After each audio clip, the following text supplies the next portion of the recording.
Assalamualaikum warahmatullahi wabarakatuh. Balik lagi bersama saya Akbar CK. Lagu lama kaset baru. Gerombolan para pembenci mengadakan konferensi pers yang isinya akan mengadakan aksi, katanya ya. Aksinya yaitu itu aja, minta Wapres Gibran itu diganti. Bahkan mereka sudah mempersiapkan calon yang akan menggantikan Wapres Gibran dari golongan mereka. Makin gak waras orang-orang ini ya. Nah, sebelum kita ke videonya, jangan lupa like, subscribe, dan share. Tanpa berlama lagi, langsung aja kita saksikan videonya berikut ini. Bertempat di Solo. Nah, hari ini kita mencoba untuk memberi semacam penjelasan awal dan hadir di tempat ini. Sebelah kanan saya Bang Ade, khusus datang dari Medan untuk ikut mendukung gerakan Mimbar Rakyat ini. Mimbar Rakyat. Gerakan yang kita awali di kota Solo dan mudah-mudahan akan bergerak terus secara maraton di beberapa kota di Jawa Tengah, juga di beberapa daerah di Indonesia. Kabar terakhir sudah ada persiapan di Bandung, Jawa Barat, dan juga ada di Medan, kemudian akan nyusul. Nah, kita harapkan gerakan Mimbar Rakyat ini akan bergerak terus-menerus sampai pada titik di mana wakil presiden baru terpilih yang pengganti Gibran bisa dilantik. Wow, pengganti Gibran katanya, sudah ada calonnya dari golongan mereka ya. Sakit nih teman-teman. Kita upayakan itu secepat mungkin, sesegera mungkin dengan gerakan Mimbar Rakyat dari kota ke kota ini. Hadir pada malam hari ini, sebelah kanan saya ada Mas Andika, seorang lawyer dari kota Solo yang sudah beberapa kali atau beberapa kesempatan melakukan yudisial, kegiatan terkait dengan penuntutan terkait dengan ijazah palsu dan seterusnya. Di sebelah kiri saya ada Mas Suroto yang sudah andil besar terhadap kesalahan ini ya. Ya, kita berharap mudah-mudahan ini bisa menjadi satu cara untuk memperbaiki. Kita berharap mendapat dukungan dari rakyat keseluruhan. Kita perlu bergerak, kita perlu bersama-sama untuk meyakinkan rakyat bahwa ini harus kita lakukan agar ada perbaikan untuk bangsa Indonesia ke depan. Luar binasa, minta dukungan rakyat, lagi-lagi bawa rakyat yang mana, hui. Wapres Gibran itu udah jelas dipilih oleh rakyat ya, sebagian besar rakyat Indonesia. Bisa-bisanya mereka ingin menggantikan secara paksa. Mereka sudah punya calonnya ya. Calon wakil presiden baru yang akan menggantikan Wapres Gibran. Waduh, ini gimana ya teman-teman? Silahkan ketik komentar kalian di kolom komentar ya. Sakit gerombolan ini, sakit, nggak waras. Gerakan Mimbar Rakyat, wakil presiden terpilih, udah disiapkan gantinya Mas Gibran. Siapa?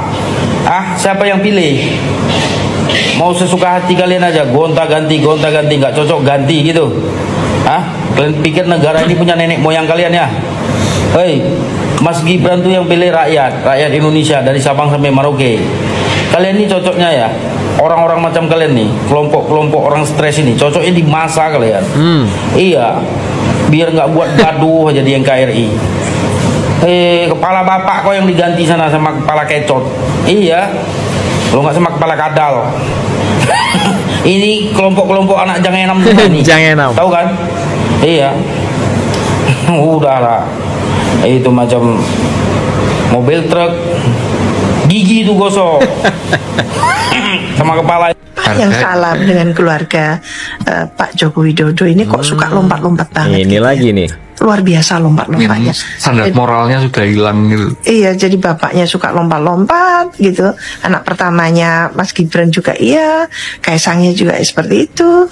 Kita juga mendengar mantunya yang ada di Sumatera Utara juga kelihatannya berhimpit dengan ada masalah. Katanya seperti itu beritanya dan sebagainya. Jadi menurut saya ini ya jangan sampai masyarakat marah. Saya sudah lama mengatakan jangan menunggu rakyat ini sampai marah. Rakyat mana? Seolah-olah dia bisa melakukan apapun tentang negara ini, seolah-olah negara ini miliknya gitu loh. Rakyat nggak bisa apa-apa kan. Iya, jangan, nanti bahaya gitu. Udah dibuktikan kemarin amuk massa yang seperti itu. Jangan sampai ngamuk lagi massa kan, yang gitu. mana? Itu bahaya, sudah pemerintahnya ikut ngamuk nanti kan gitu. Ya paling tidak enak tentunya posisi Pak Prabowo saat ini ya, jangan sampai merasakan ada duri dalam daging kan, ya seperti itu. Duri dalam daging. Pak Prabowo tidak merasa ada duri dalam daging ya. Yang ada orang-orang seperti kalian itu yang terus-terusan bikin fitnah-fitnah, bikin gaduh ya, bikin rusuh. Nah, ini nih namanya kalau nggak salah Ibu Siti ya, pengamat, katanya pengamat, padahal tukang fitnah berkedok pengamat nih Ibu Siti nih. Dua orang sedang gibahin Pak Joko Widodo sampai segitunya ya. Podcast sekarang terkait politik ini diisi dengan fitnah-fitnah, gibahan-gibahan tentang Pak Jokowi, keluarga Pak Jokowi, ya Wapres Gibran. Cari makan dari gibahin keluarga Pak Jokowi. Astagfirullah.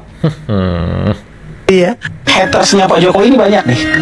Minimal 16% atau minimal 16-25 hatersnya Pak Jokowi ini.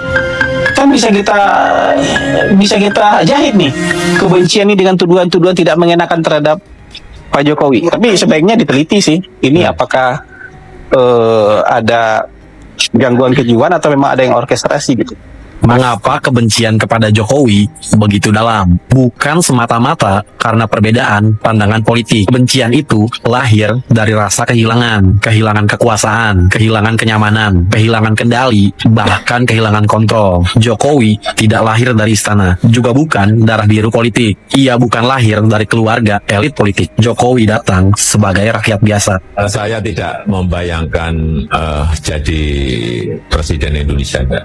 Saya lahir di kawasan kumuh, di bantaran sungai, dan itu saya syukuri karena saya betul-betul memahami apa yang dirasakan rakyat. Dan justru itulah yang membuat sebagian elit merasa terguncang. Selama puluhan tahun mereka hidup dari sistem lama, sistem yang menguntungkan tanpa harus bekerja untuk rakyat. Lalu datang Jokowi yang berani merombak seluruh permainan. Yang dulu bisa kaya tanpa kerja menjadi harus bersaing. Yang dulu berkuasa tanpa terkontrol menjadi mulai tersisi. Maka kebencian pun tumbuh, dibungkus agama, disamarkan menjadi isu utang, disebarkan lewat hoax dan berbagai kebohongan. Ironisnya, sebagian rakyat ikut termakan narasi itu. Mereka membenci pemimpin yang justru membangun untuk mereka. Kebencian kepada Jokowi bukan karena ia gagal, tapi karena ia berhasil mengubah permainan lama.